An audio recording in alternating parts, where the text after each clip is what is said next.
Hello, everyone, and welcome to Medicamentum Authentica. I'm your host, Dr. Andrew Kaufman. This week, I'm going to continue talking about law and the legal system, and we're going to focus specifically on mortgages and the fraud of the mortgage in the United States. And I have another guest, someone who's really distinguished himself not only with knowledge of the law, but actually putting his knowledge into practice and having an excellent track record of personal success, specifically with mortgages, but not exclusively. And I'm talking about none other than Bryan Aromaye, whose platform on YouTube is Stand Strong, where you can find information about his website and his products and services.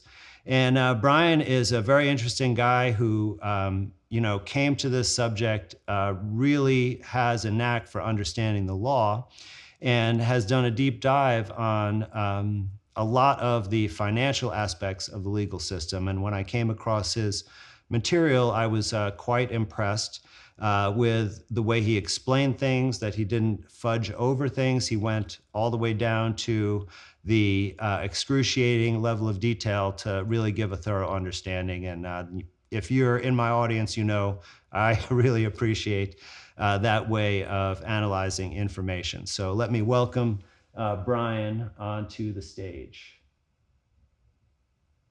Hello there. Great. Greetings. Thanks for having me. Yeah, it's a pleasure. So is there anything else you want to add about your background to let the viewers put you in context? Oh, well, sure. Before I got into this space, I was working as a construction electrician where I was, responsible for a whole lot of money and a whole lot of people, dealing with the dangers of construction, especially electrical side.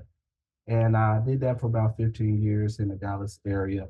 And then I started to get interested into real estate, seeking other options of investments, to kind of diversify my situation. And that took one heck of a turn. It got me down one heck of a rabbit hole, let's say.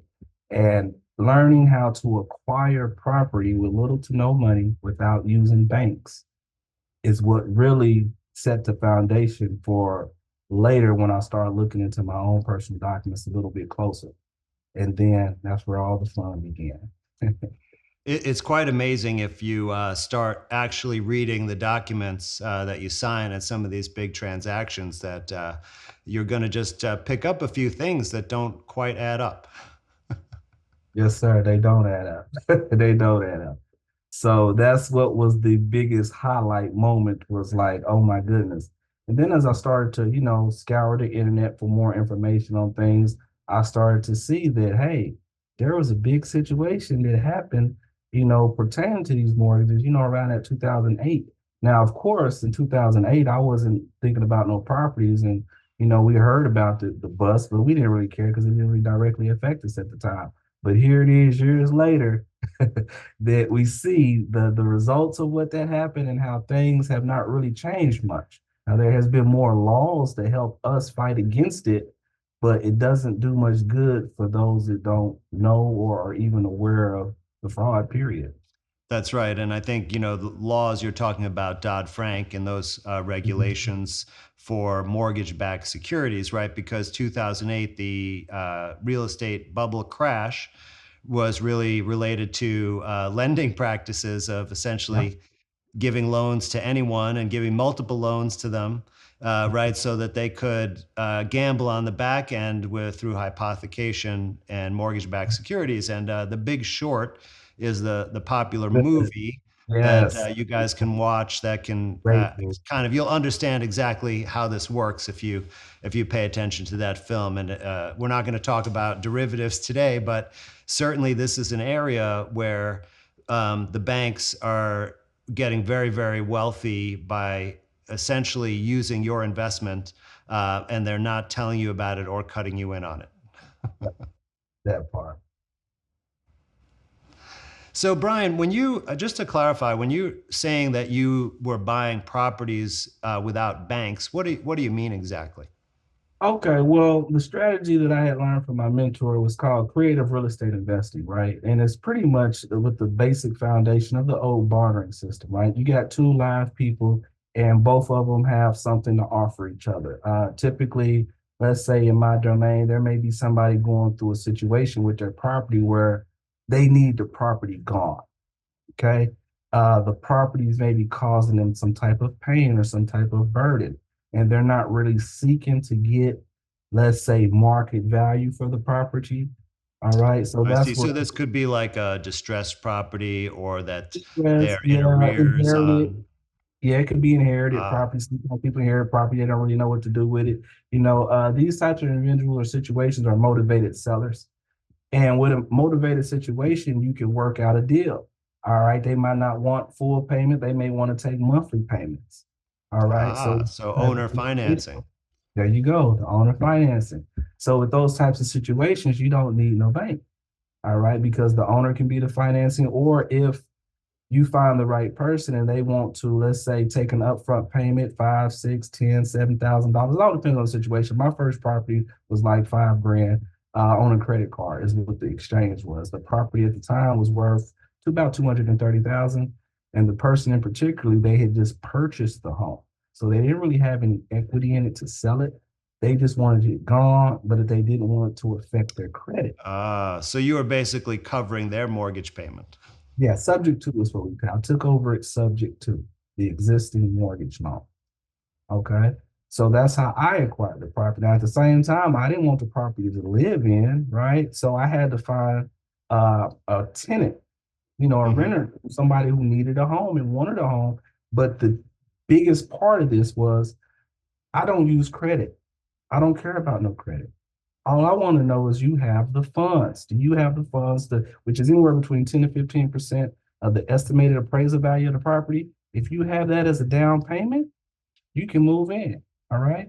We're going to verify your work history. You have a solid work history and you can afford to pay that. But that's how the negotiation works. So now that I have a buyer, right, or somebody who's going to move in, and they're going to typically sign a promissory note with me because we're not doing a credit transaction. I I'm see. property and we're Now, going to have Brian, if you got to be careful saying this because you're going to have a lot of people wanting to you as a landlord. well, hey, it is what it is, all right? It is what it is. Now, this is the beautiful thing you said that because you're true. When we offer properties like this, I have no problem getting rid of them. They sell in 24, 48 hours because everybody has money. Even some of your greatest, doctors and attorneys, they may be good on cash flow, but their credit might be shot. So this is a type of opportunity for everybody because we're not using credit. So understanding those aspects of the transaction and the paperwork involved helped me lay the platform where I could easily see how, hold on, the bank's not doing what I'm doing because I'm a living person, they're a living person. We're right here face to face at closing, right? And we're all signing the documents, including the promissory notes. Even the mortgages, okay, the agreement to sell the real estate. Me and them are signing it with the notary. So that's the first part. My document work was more solid than what I'm seeing with these banks. On top of that, they're not even perfecting their interest in the property according to the laws that govern the Right, transaction. right. So now So, let's slow things down a little bit because you said a couple of key things here, and I noticed this too because I've purchased 3 or 4 houses over my lifetime, and at the closing, that I've never seen someone from the bank. hmm, so that shows there was never a mutual assent. That's right. That's right. Because, they, and I noticed too that, there's several documents and we're going to talk about the specific documents, but I noticed that some of the main documents I signed, but there was, and they were an agreement, a contract, right, between me and the other party, right, the bank or the servicer, but Right. yet they didn't sign it. Hmm. It's kind of strange to have a contract where only one party signs. Right. And with that, even though the notary is a witness to you signing the document, right? She's also a witness that no one else was there. That's right. Okay, so now the other remind us of the other part that you were just getting to. Okay, as far as the finding the tenant. Now, once we have a tenant and they've qualified and passed the screening to move in, now we have three-party relationship. All right, between me and the person, that already had the property that's in their name, the subject to owner. Right now, we make the transaction. Now, this is the tricky part. Okay, the tricky part is transferring the ownership from them to my, let's say, LLC without violating the due on sale clause. Now, there's one, two, or three. The without violating what? The due on sale clause is typically in most mortgages where it's a clause that states if the transfer of the ownership is to change, the banks can invoke the due on sale clause and demand to be paid in full. I see. Okay. Now, the only way to keep this from happening is that the actual owner cannot leave title. So some people do this by using land trusts. We use LLCs. We'll just name the LLC after the person, and then they transfer ownership to the LLC. And at that point, they're a business owner. Then they have the option of selling the business to someone else who now has ownership of the business. Okay. So that's the other strategy we use. I see. Okay. So that Oh, way you kind of keep the ownership steady, right? Or it's kind of like a trick to transfer the ownership without transferring the ownership. right. Because as long as the owner is still part of the company, it didn't really change ownership. And she That's right. hired our You could probably put it into a trust and change the ownership of the that trust as well, right? that's what some other people use. They do that with a land trust. Hmm. Okay. So that's the part of getting ownership. And once we have ownership, we are actually become the financing, owner financing, we finance and provide the home to somebody without no credit. And it's been pretty good once I got involved with that.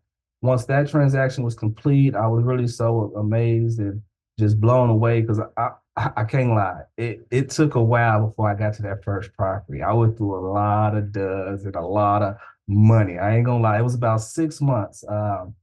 I say I probably went about the initial investment was 30,000 for the mentorship. Okay.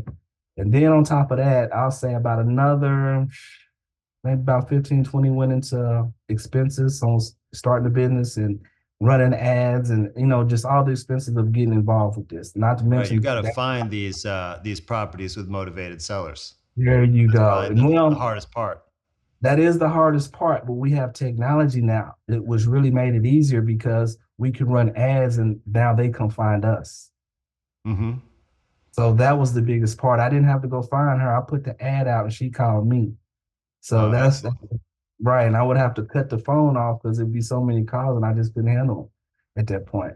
So I actually started doing something else with the Airbnbs because here in Dallas, I had a wonderful situation. It kind of went faster than me acquiring real estate when I could acquire multiple doors. So that kind of put a halt on the real estate investment. And then I say about a year later, I acquired another property. So I needed to do something back to the real estate. So I kind of shut down the Airbnbs and started focusing on real estate. And then I started actually studying on executing a process to reconvey the property based on what I knew from real estate investing and what I was learning with the UCC. Okay. So that started the part of making sure that all the contracts were complete and accepted as far as the warranty deed. Then we start looking at Okay, the wait, deed. wait. So before we go into that, let's just tell folks about.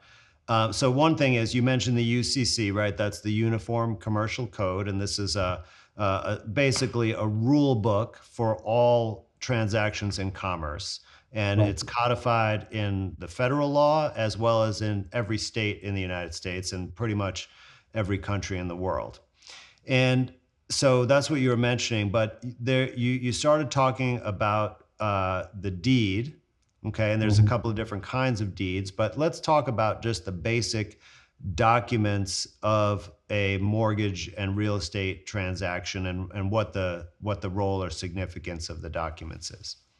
Awesome. Well, the deed is the first document of conveyance, and that's just from whoever currently holds the property. They're transferring their rights, interest over typically what's the word called?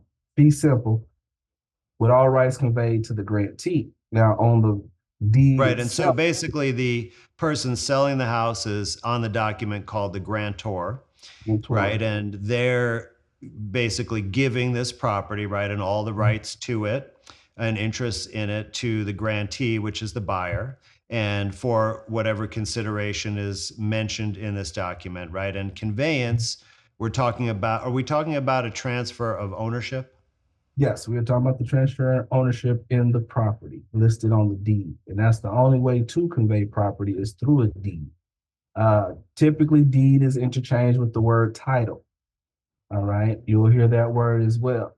Now, that's a two-party document. And that's the first document that has to take place before you can do anything with a bank. Why is the big question. And we're going to get to why. Right. Now Because this is one of the things that just, when I saw this, I was blown away because, there's like the date, right, that you get the supposedly signed for the bank loan.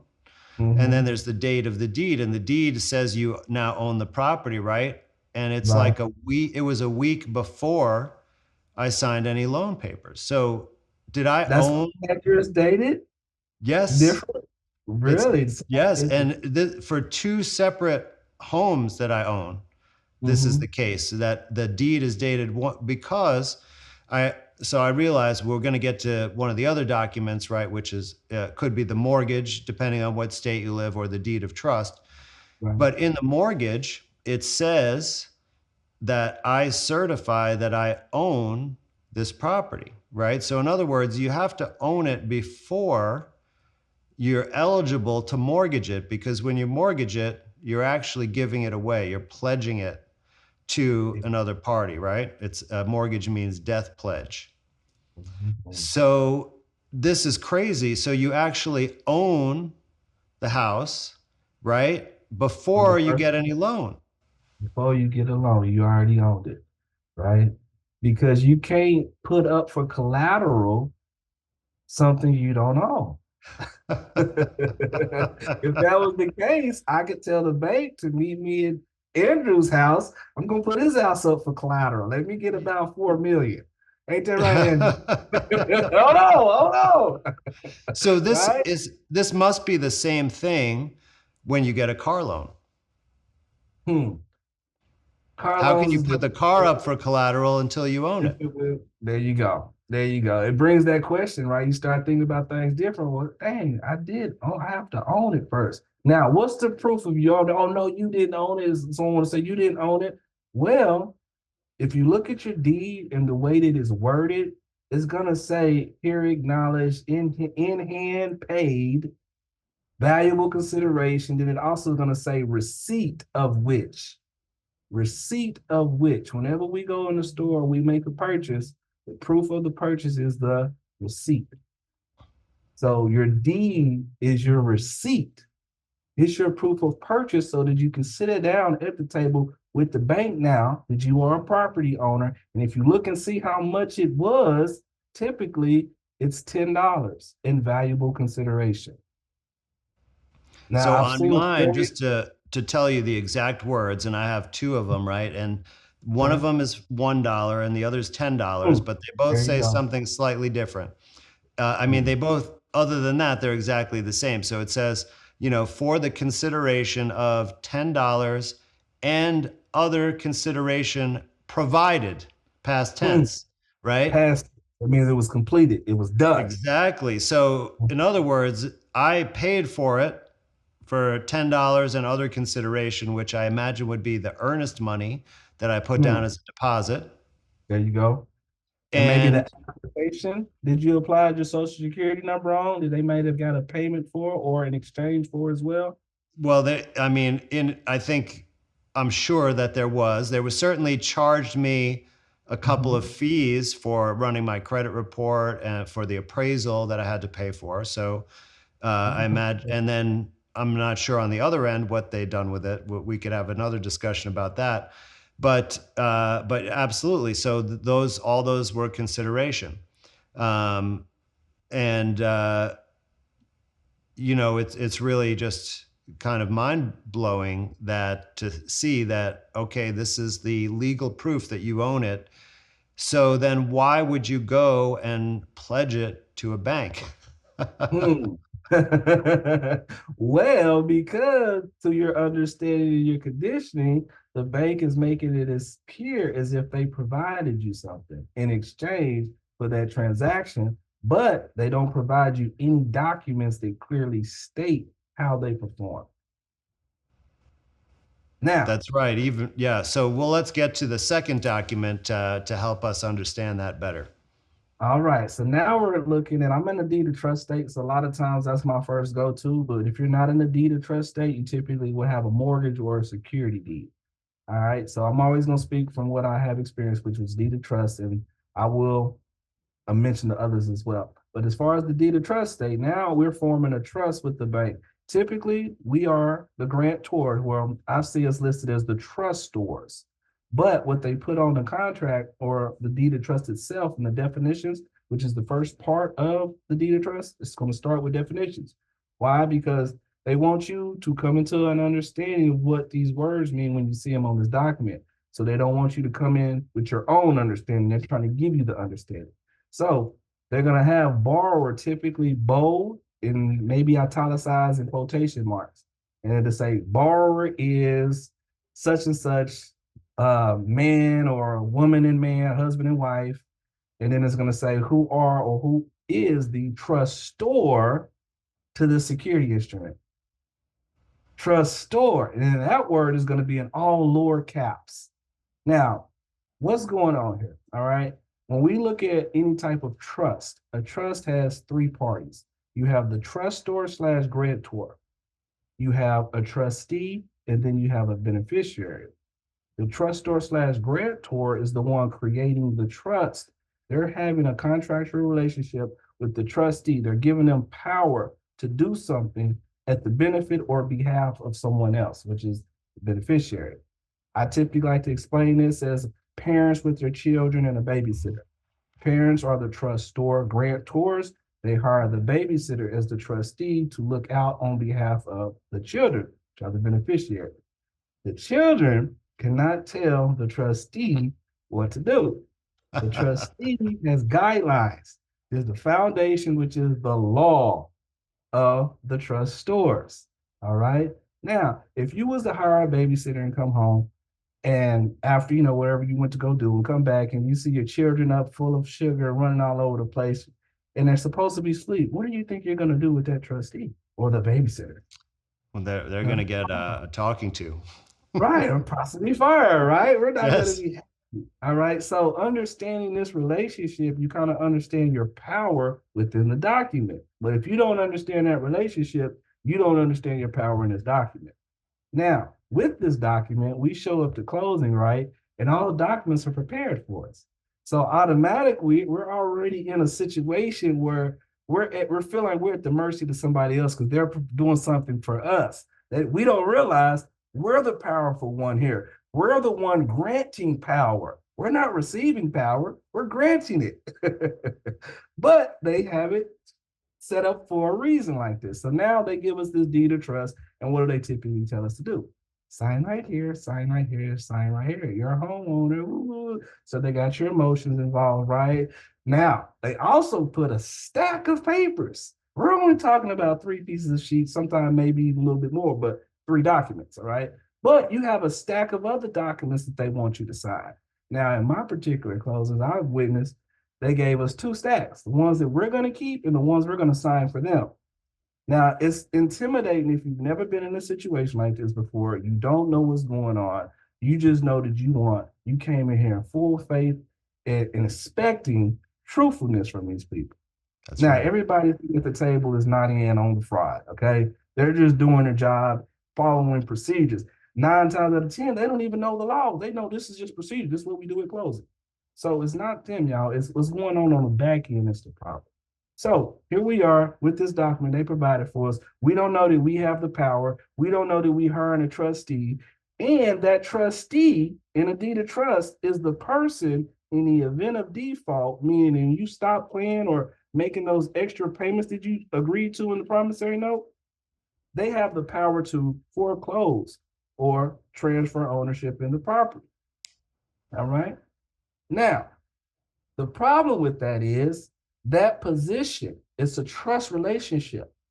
Now, prior to me getting into trust, I didn't really understand the power of it. But when I started to get into trust, I realized the power of the fiduciary, which is the trustee. So here we are with a mortgage.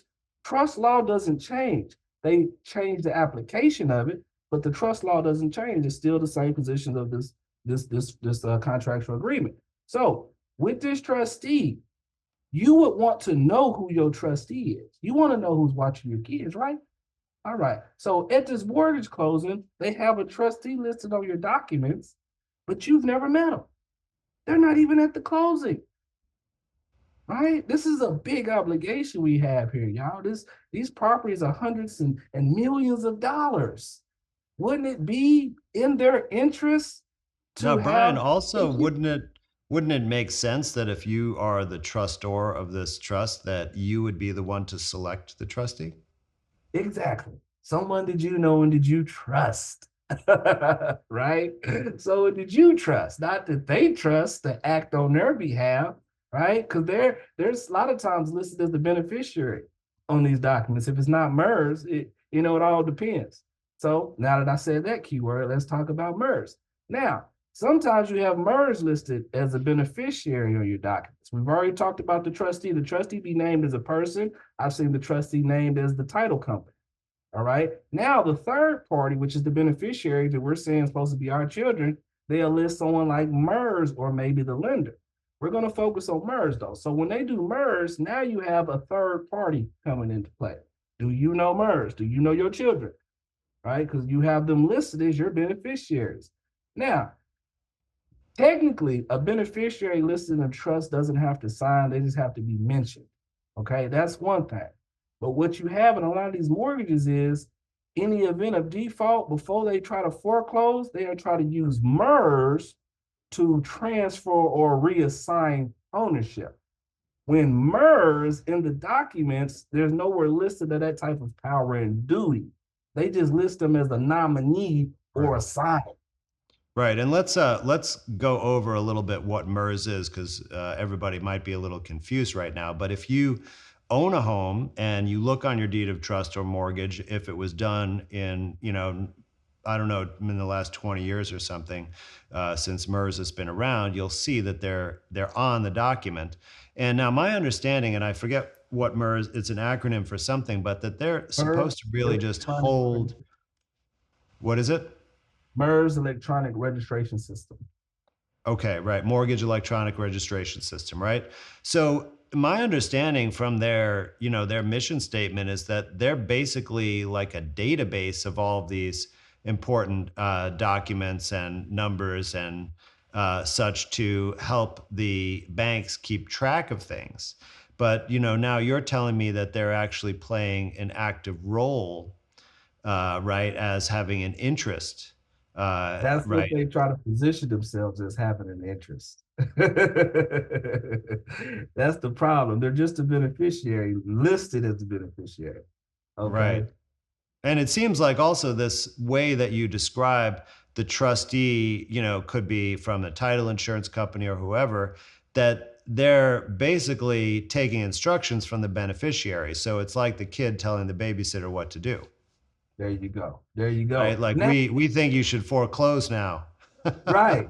There you go. Now it'd be different if the grantor was to pass away, right? Okay, now it trust becomes irrevocable because the grantor or trustor is gone, and now the trustee is left with the rules and regulations to govern things on behalf of the beneficiary. But that's not what happened. So as long as the grantor or trustor is still alive, they have what's called a reversion. They still have interest in the property. Okay, they're still alive. They still have interest. That means they still have a say so. All right. So now, since we don't know what's going on and these the MERS or the agents on behalf of MERS go to make a move or like to reassign the property, once they do that and the grantor slash trustor doesn't say anything or challenge that motion, they consent.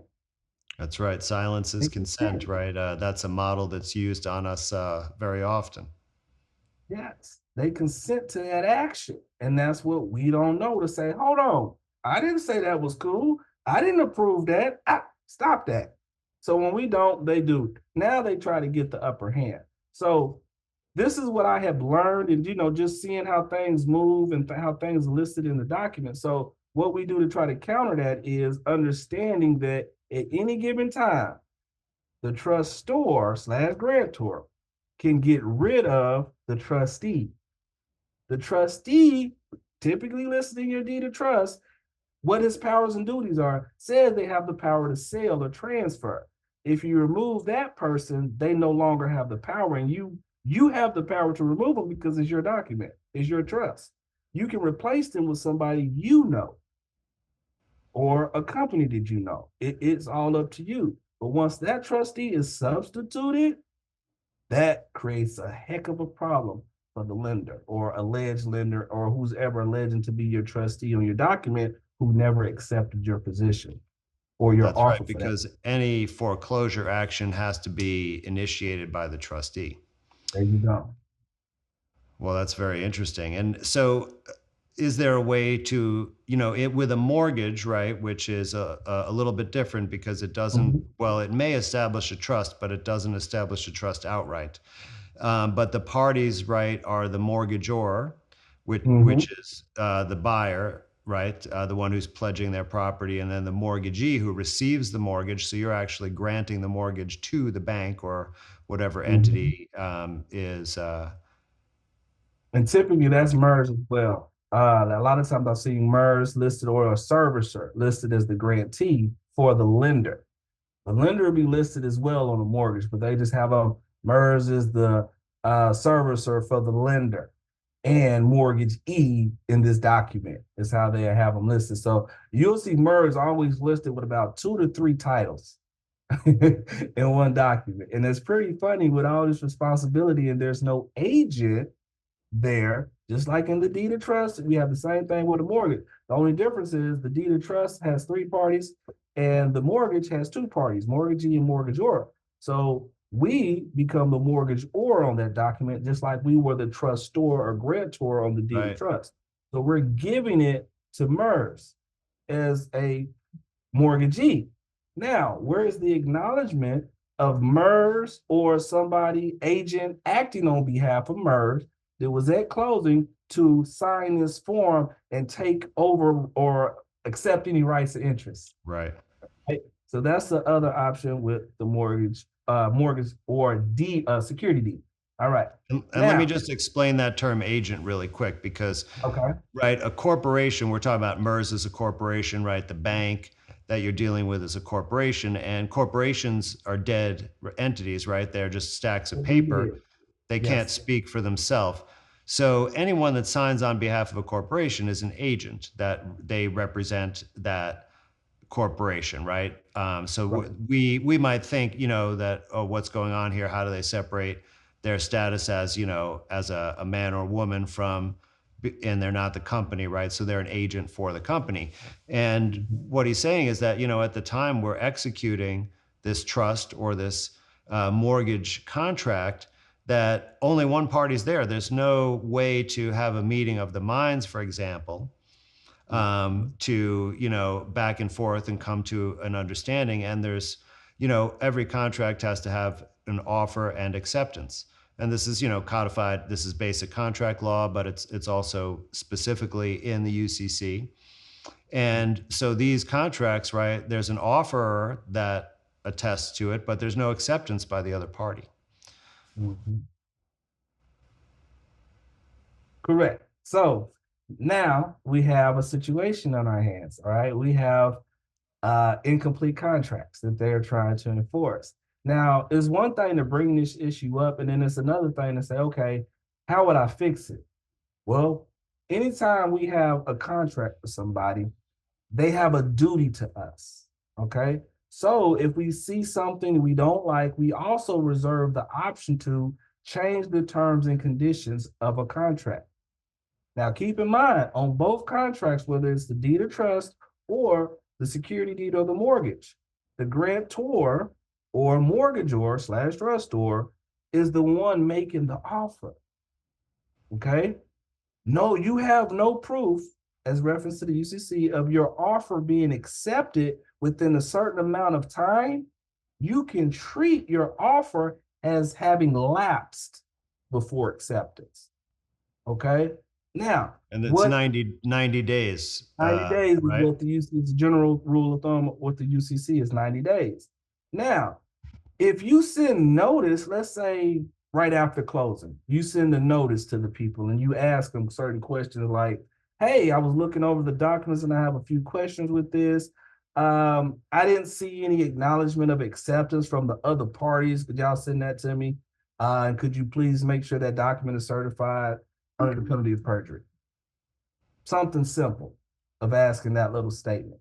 All right. Now they have a duty to respond to you. They may try to bluff you and change the topic. Oh, no, but they have a duty to respond. Now, in the event that they don't respond when they have a duty to respond, that can be considered that they agree with what you said or they're committing fraud. Now, what you do after that is the next part. Now you follow back up. Hey, I sent notice on this date. So now what's happening is we're creating a paper trail. Why? Because court starts in the mail, not when we get in the room. And if we discover or feel fraud is happening, we bring that notice to the we're dealing with. They have an obligation to us. So let's get this resolved. Now, after that, we just pretty much started to implement, administrative policy or administrative procedure on trying to settle a private matter. Now, with these, let's say go back to the deed of trust, the trustee, if I'm giving notice to the trustee, and let's say I'm giving notice to the MERS, which is the beneficiary, on these deeds of trust documents, they typically have an address of where these people can be reached at.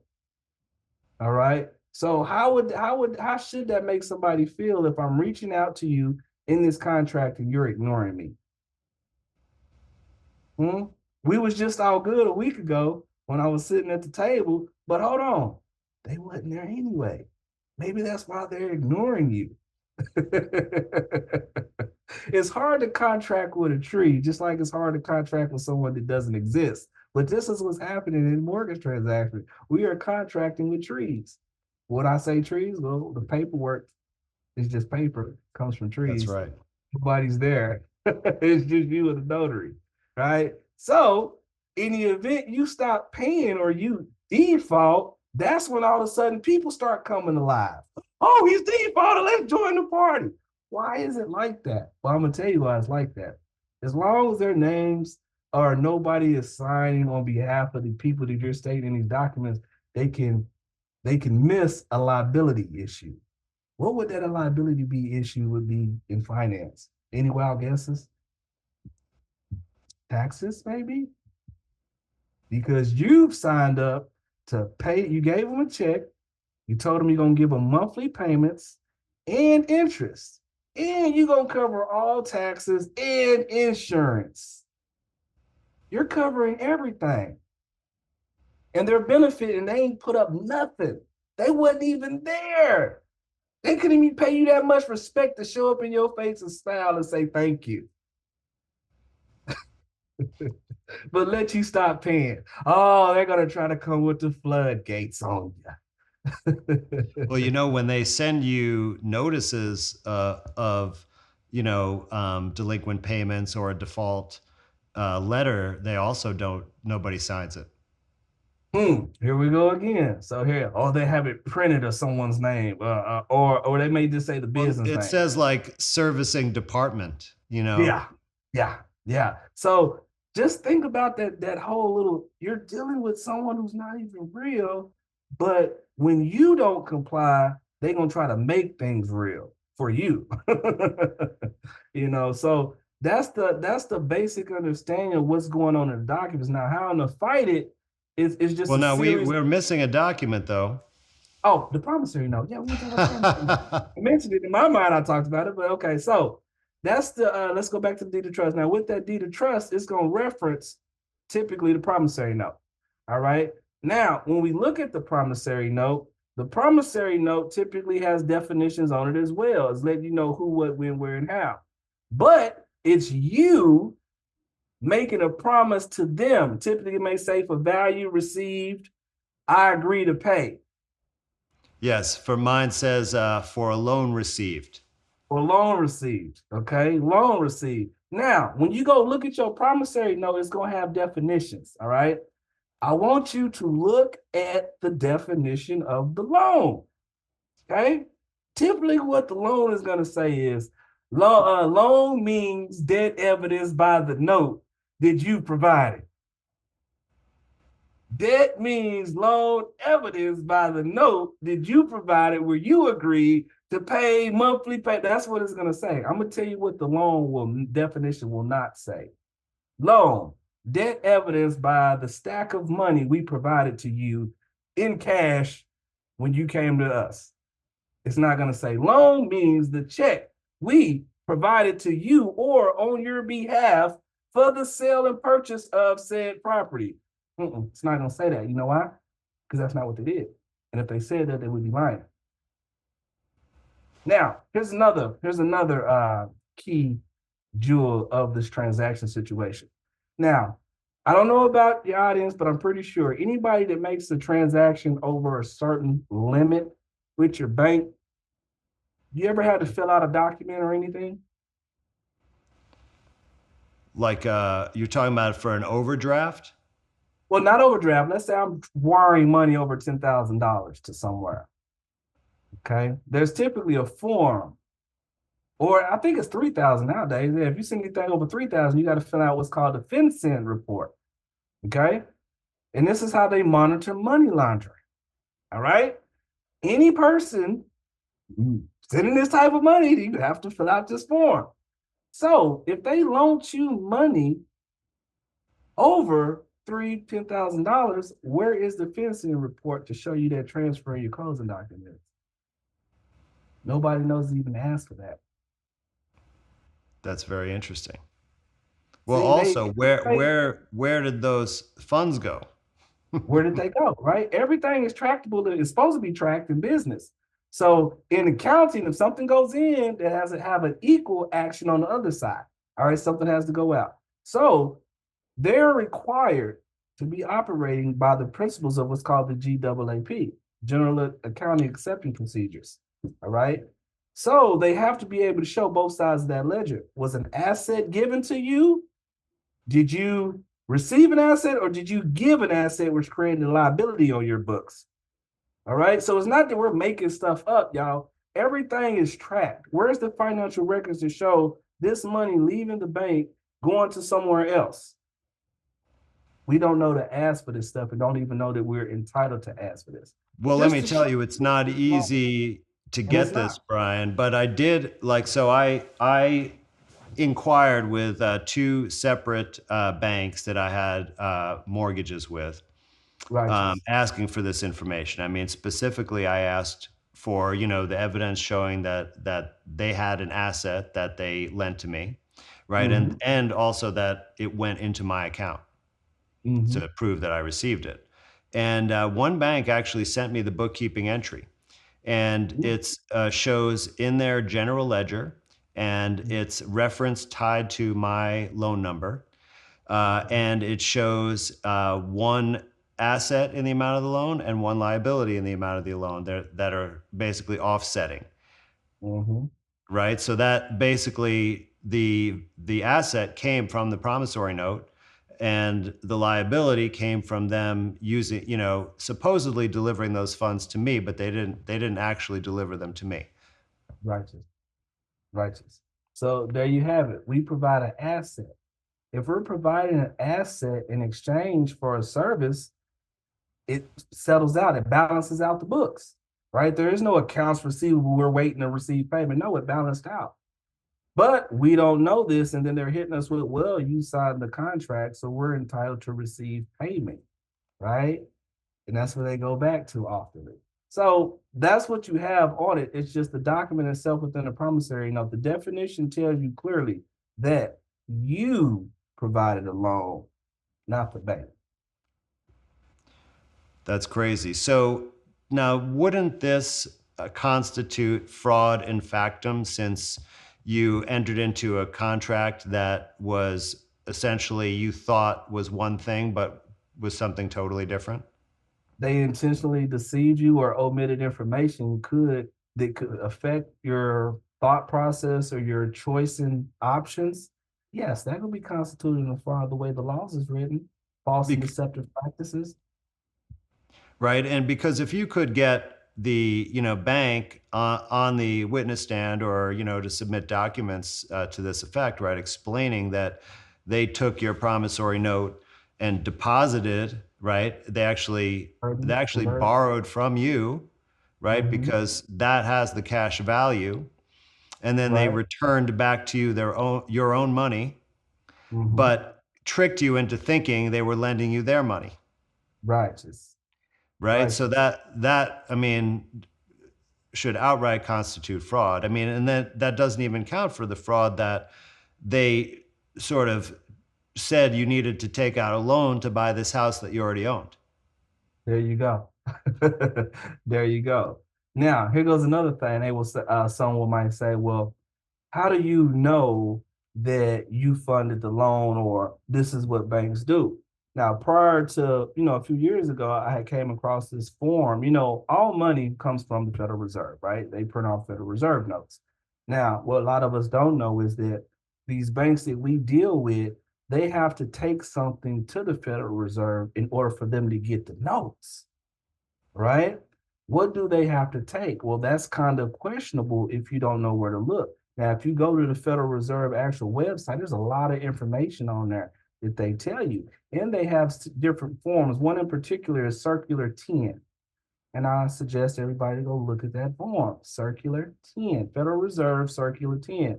And you will see that they give a whole packet for US borrowers.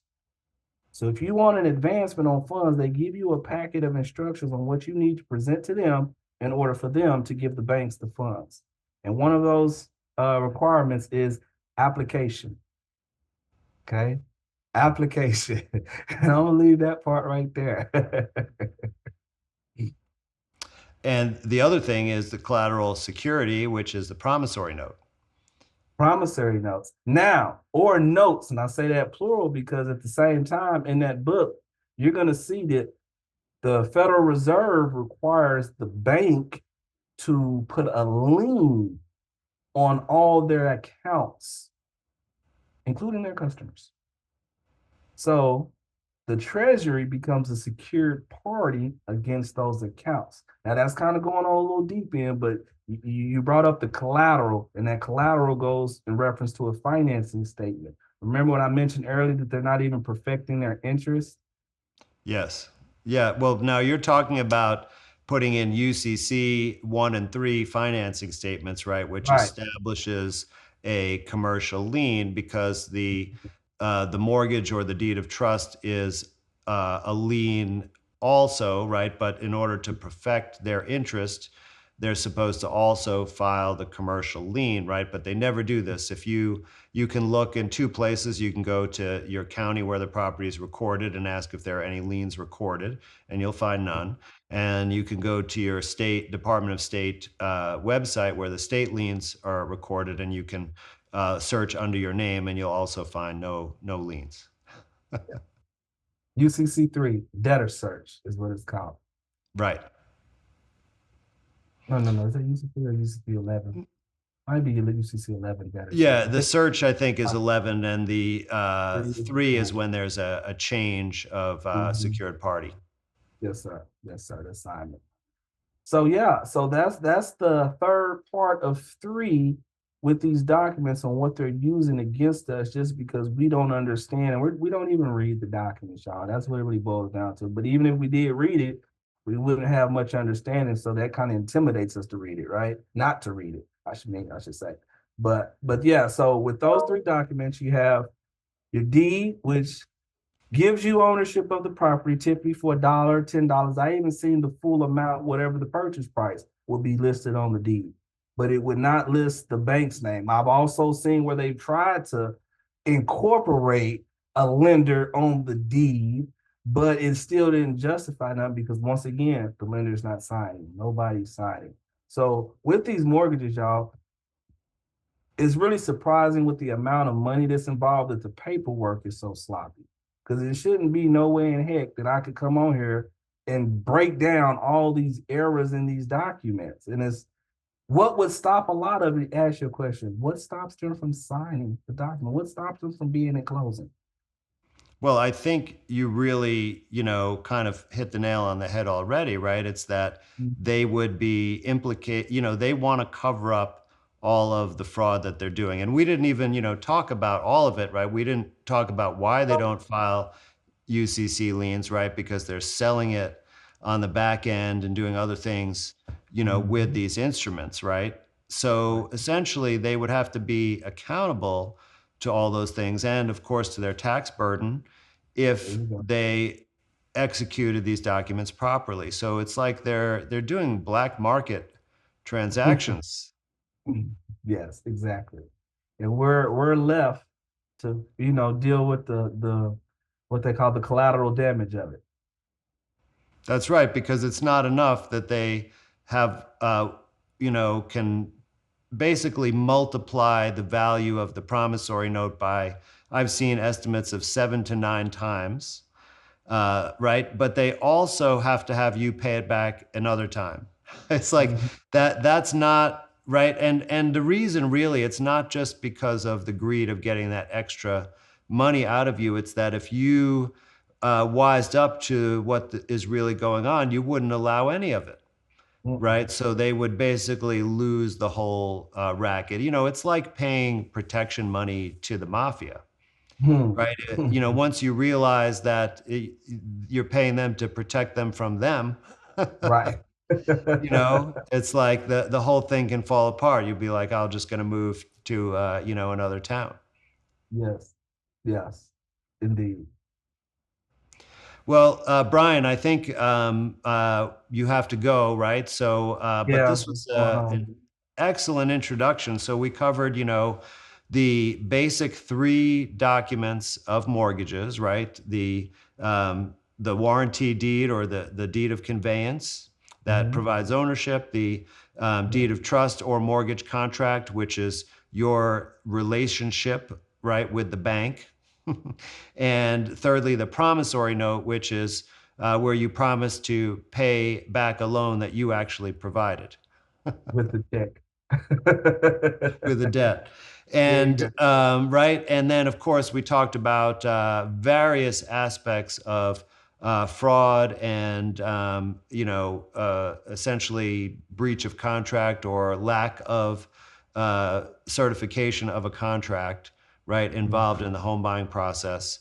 And of course, this suggests lots of ways that you can deal with these predatory corporations in order to basically get what you're supposed to get, a fair deal.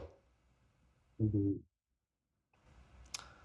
All right. Well, Brian, is there any place that you'd like to send people or give your website, for example? Yes. Everything I like to send people first to is the YouTube platform because that's where you get the videos and the information in the videos and also on YouTube. In the bio, you have my link tree that links you to various products and services that I do offer, whether it's consultation or courses for you to gain a better understanding. It comes from my personal experiences. So That's stay awesome. And let me, on YouTube. from my personal experience, Brian is extremely professional and diligent. If you do choose to work from him, it won't be, he'll be on time. He'll provide you with the information that you need, and he won't string you along or try to take advantage of you in any way. So I thoroughly recommend checking out his material. And thank you so much for coming on and educating this audience today. Peace and prosperity. Thank you for having me. All right, we'll see you next time on All right, Medicamentum peace. Authentica.